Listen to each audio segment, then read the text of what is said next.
Do you think that that blowout jobs number was a one-off anomaly or the sign of a real firming in the jobs market? Because that's going to go to what Jay Powell and the Fed think.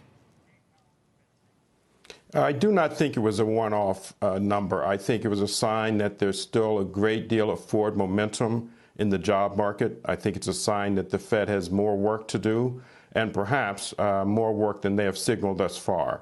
And so, I believe that this will certainly get their attention, and perhaps we'll see some conversation that suggests, 75 basis points is now very much back on the table. Is there any possibility in your mind, Roger, of some kind of intra-meeting rate increase?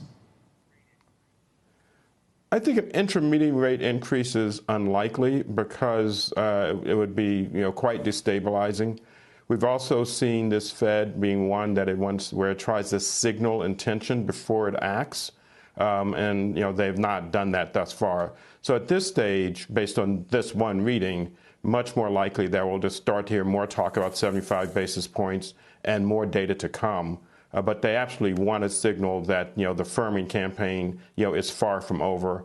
And frankly, they've got much more work to do than than they even themselves imagined a little while ago. And would that kind of, if there was an intra-meeting, I know you don't think there would be, Roger, but if there was, would that kind of show maybe almost a panic that the Fed would not want to exemplify?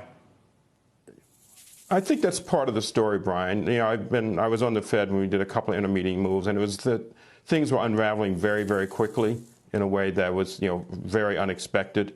This one, I think, is surprising, but it's not a sign of a pickup in their major concern. I think it validates what they've been saying, and I think it firms their intention, so to speak. So I don't think they want to signal panic, but I do think they want to signal, a firming intention to keep this this tightening campaign going, and perhaps at a faster pace than the markets have priced in.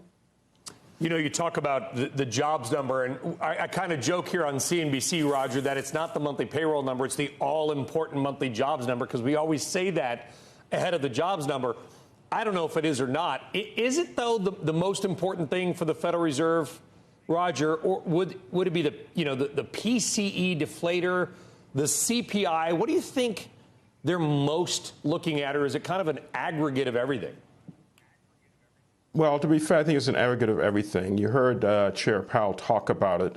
Very interesting. They're talking, normally the Fed talks about, the core PCE, stripping out energy, stripping out food.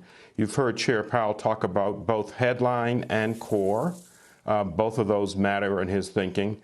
And you've heard them talk very much about labor market conditions.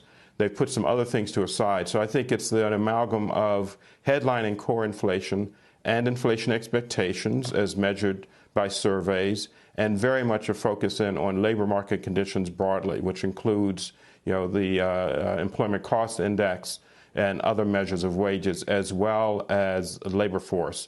So that's, I think, are the two major areas that we should keep our eye on. What is the risk of a policy mistake here, Roger? I think the risk of a policy mistake is very high.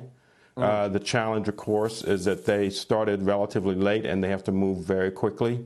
They themselves have said that while there is a plausible path to a soft landing, that path gets narrower and gets harder. So I think they recognize that there are challenging times ahead. They're hoping for the best, but I think they're being very explicit and honest that perhaps they can achieve that soft landing. The difficulty there, the level of difficulty increases with almost every passing data number that comes in that suggests that the economy is still running much ahead of what they would like to see. Shepard Smith here. Thanks for watching CNBC on YouTube.